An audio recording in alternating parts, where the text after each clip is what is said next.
BNP তারাও চূড়ান্ত তালিকা প্রকাশ করেনি। আমি দেখেছি 237টা আসনে তারা তালিকা প্রকাশ করেছেন, আবার প্রশ্নোত্তরে বলেছেন এটি চূড়ান্ত নয়, এর মধ্যেও পরিবর্তন আসতে পারে। আমরা কিন্তু 1 বছর আগেই প্রায় এই তালিকা বিভিন্নভাবে আঞ্চলিকভাবে আমরা এটা জানিয়ে দিয়েছি। চূড়ান্ত তালিকাটা সময় মতো আমরা ইনশাল্লাহ কেন্দ্রের পক্ষ থেকে ঘোষণা করব। তবে যেহেতু আমরা একা ইলেকশন করব না, আরও অনেককে আমরা ধারণ করব, দেশ এবং জাতির স্বার্থে সব দিক বিবেচনা করেই চূড়ান্তভাবে যথাসময় ইনশাল্লাহ আমরা প্রার্থী ঘোষণা করব। আমাদের মধ্যে মতানৈক্য হোক, তবে দোয়া করেন মত বিরোধ যেন না হয়। মতের ভিন্নতা থাকবে, এটাই গণতন্ত্রের সৌন্দর্য। সব দল তো এক দল নয়, সবগুলা দল ভিন্ন ভিন্ন, তাদের দৃষ্টিভঙ্গিতেও কিছু পার্থক্য থাকবে, এটাই স্বাভাবিক। আমরা সকলের মতকে শ্রদ্ধার সাথে দেখি, তবে আমরা নিজেরা যে মতটা প্রকাশ করি, আমরা চেষ্টা করি চিন্তা ভাবনা করে জাতির স্বার্থেই সেই মতগুলা প্রকাশ করার। অতএব মতানৈক্য এটা ডেমোক্রেসির সৌন্দর্য, এটার জন্য এখানে বিরোধ লেগে গেছে অথবা অনেককে একেবারে দেশ অস্থির হয়ে গেছে, আমরা এটুকু চিন্তা করতে রাজি নই। না, ওনারা বেঁধে দেয়নি, আমি এটাও শুনেছি ভালো করে। ওনারা অনুরোধ করেছে যে 1 সপ্তাহ সময়ের ভিতরে রাজনৈতিক দলগুলা বসে যদি একটা কনসেনসাসে পৌঁছতে পারে সরকারের জন্য এটা ভালো। এবং আমরাই সবার আগে আমাদের পক্ষ থেকে আমাদের নায়েবে আমির আহ্বান জানিয়েছেন যে আসুন আমরা খোলামেলা আলোচনা করে আমরা সমাধানে পৌঁছি দেশ এবং জাতির স্বার্থে।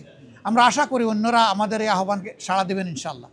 বাংলাদেশ আমাদের সকলের দীর্ঘদিনের বঞ্চনা এবং নিষ্পেষণের পর, ফ্যাসিবাদী শাসনের পর বাংলাদেশ মুক্ত হয়েছে। মুক্তির এই সংগ্রামে দেশবাসীর সাথে প্রবাসী যারা ছিলেন তারা সমানতালে লড়াই করেছেন, তাদের অবদানও বিশেষভাবে উল্লেখযোগ্য। তাদের সেই অবদানের জন্য তাদেরকে আমরা ধন্যবাদ এবং কৃতজ্ঞতা জানিয়েছি। আর আমরা বলেছি প্রবাসীদের সবচেয়ে বড় অধিকার ভোটের অধিকারটা ছিল না। এবার এ দাবি সবার আগে আমরাই তুলেছিলাম এবং আমরা এই দাবি ছেড়ে দেইনি। আমরা এই দাবি নিয়ে প্রধান উপদেষ্টা, নির্বাচন কমিশন সহ গুরুত্বপূর্ণ সকল জায়গায় প্রবাসীদের হয়ে কথা বলেছি। আমরা সরকার এবং নির্বাচন কমিশনকে ধন্যবাদ জানাই।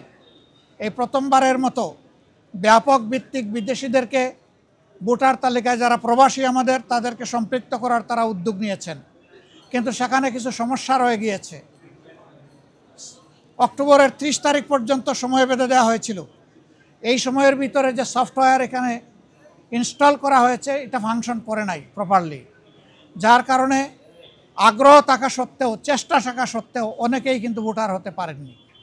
আমাদের দাবি থাকবে নির্বাচন কমিশনের কাছে কমপক্ষে আরও 15 দিন এই সময় বর্ধিত করা হোক এবং যে জটিলতাগুলো রয়েছে সেগুলা সহজ করে তাদেরকে ভোটার হওয়ার সুযোগ তৈরি করে দেওয়া হোক। আরও কিছু সমস্যা আছে, কিছু শর্ত জুড়ে দেওয়া হয়েছে। আমরা বলবো একজন নাগরিকের প্রমাণের জন্য তার আইডি কার্ড, ন্যাশনাল আইডি যথেষ্ট। তার পাশাপাশি যদি তার একটা পাসপোর্ট থাকে, ভ্যালিড পাসপোর্ট, তাহলে আর কিছুরই প্রয়োজন হয় না। সেখানে কোথায় কারেন্টের বিলকে দিল, পানির বিলকে দিল কি দিল না, হোল্ডিং ট্যাক্স দিল না, অনেকের 10-20 বছর ধরে দেশের বাইরে আছে, তারা এগুলো ব্যবহারও করে না, বিলও দেয় না, বিল দেওয়ার প্রয়োজনও হয় না, সেগুলোও শর্ত জুড়ে দেওয়া হয়েছে। আমরা এগুলাকে সহজ করার জন্য আহ্বান জানাবো।